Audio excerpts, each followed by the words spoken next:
Okey, kita kembali bersiaran di Facebook dan juga di YouTube. Tadi ada sedikit masalah teknikal dan sekarang ada lagi balik YouTube ada tak? Ada. Cuba tengok, check semua. Okey Okey, silakan. Sambung. Okey, sambung soalan tadi tu kan. Ya.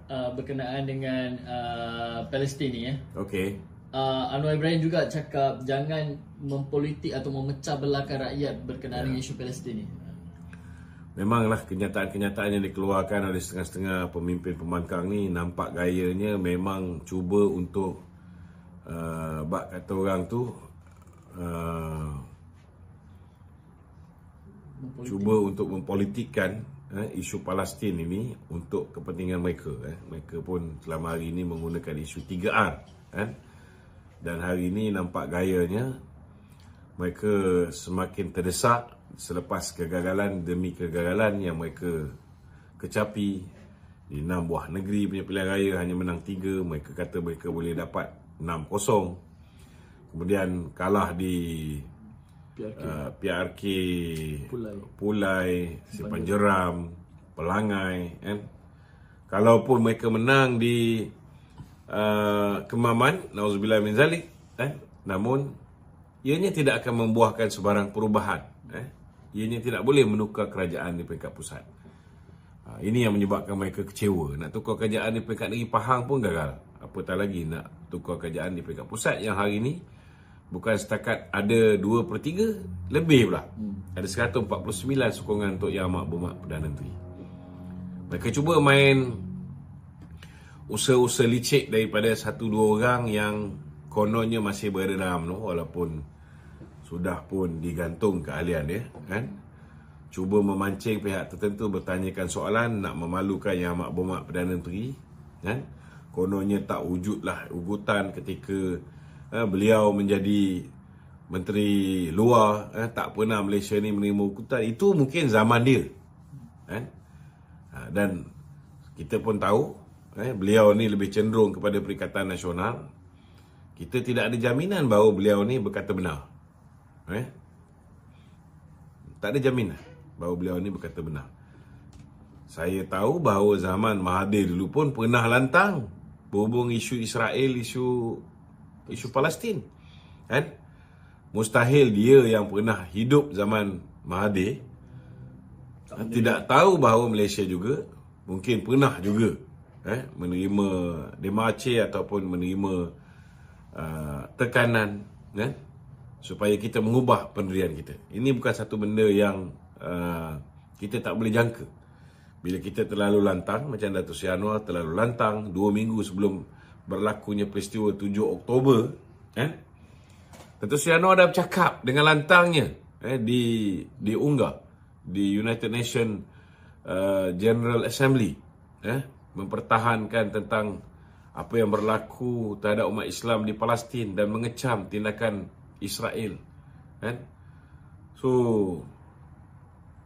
bagi saya tindakan-tindakan pembangkang umpamanya Papa Gomo, begitu juga dengan Ratu Naga yang hari ini sudah dipanggil oleh pihak polis, memang melampau.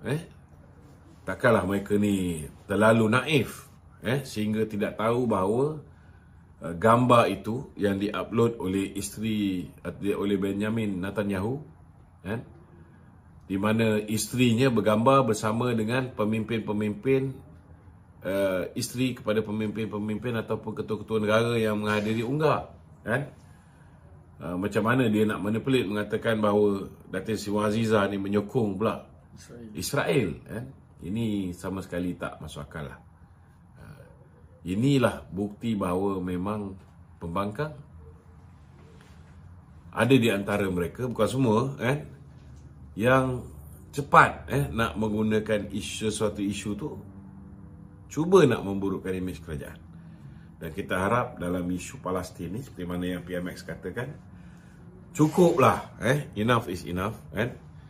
We should unite to help Palestinian, bukan kita pula memecah belahkan sesama kita. Okey? Okey, Tok. Ya. Kita tahu demarche ni juga salah satu tekanan diplomatik. Ya. dari segi politik lah kan. Ya. Jadi ianya sedikit sebanyak Bukan, tidak semestinya dari segi politik. Dia juga mungkin tekanan dari segi ugutan. Kalau kita tak ikut kehendak mereka, mungkin mereka akan kurangkan import barang kita. Mereka akan lakukan sanction terhadap kita, kan? So apa yang mereka boleh buat? Ambil contohlah hari ni apa yang rakyat Malaysia buat terhadap produk yang ada kaitan dengan Israel. Contohnya, hari ni kita pergi mana-mana tu, McDonald lengah, kan? Saya turut simpati dengan orang Islam, orang Melayu, rakyat Malaysia yang ramai juga di antara pekerja-pekerja McDonald ini, mereka juga simpati dengan apa yang berlaku di Israel. Tetapi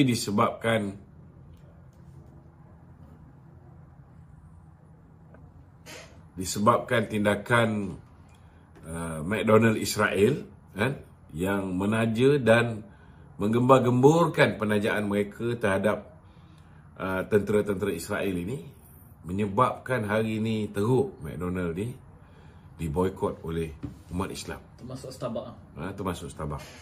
So kalau benda tu menjejaskan McDonald, menjejaskan Starbucks, dan akhirnya menyebabkan sumbangan yang selama hari ini diberikan oleh McDonald dan Starbucks kepada Israel sudah pasti akan berkurangan, ataupun banyak juga yang terhenti dulu bila kita boikot. Maka ini akan menyebabkan ada tekanan terhadap Israel. Benda yang sama boleh berlaku pada Malaysia. Produk-produk Malaysia juga boleh diboikot oleh Amerika, boleh diboikot oleh Perancis, boleh diboikot oleh European Union, boleh diboikot oleh Israel, seperti mana yang mereka kita lakukan, netizen lakukan terhadap produk-produk Israel. Boleh berlaku. Tapi itu yang PM maksudkan. Kita tidak takut dengan ugutan, kan? Walau besar mana ugutan mereka, ada yang mengugut dalam bentuk ancaman cyber dan sebagainya, kan? So bila kita berpendirian untuk menegakkan kebenaran, macam PM cakap, kalau bukan kita yang membela, memang ada risiko lah, memang ada risiko. Tetapi kalau bukan kita yang membela umat Islam di Palestin, kita yang membela kerakusan, kalau kita tak bela kawan-kawan kita yang dizalimi dengan rakusnya oleh Israel ini, siapa lagi nak membela, kan? Dan saya kagumlah PM sanggup untuk ambil risiko sebegitu besar. Tak semua orang berani. Semua orang berani cakap belakang. Tapi PM depan-depan semua sekali, duta-duta. Dia cakap direct. Dalam himpunan Malaysia bersama Palestin di Axiata Arena, terang-terang. Dan dia purposely cakap dalam bahasa Malaysia dan bahasa Inggeris. Bila dia cakap dalam bahasa Inggeris depan kebanyakannya, crowd yang faham bahasa Melayu, tapi dia cakap bahasa Inggeris, apa mesej yang dia nak sampaikan? He's not talking to Malaysian, he's talking to international communities, masyarakat antarabangsa. Ini apa yang dilakukan. Tak semua orang berani cakap belakang. Yes, ramai. Berani ambil risiko dan berhadapan dengan tindakan, tekanan di peringkat antarabangsa, tak ramai. Tak ramai. Okey? Begitu. Tok sebut pasal risiko, Tok sebut pasal tekanan, kan? Tapi bila kita fikir balik,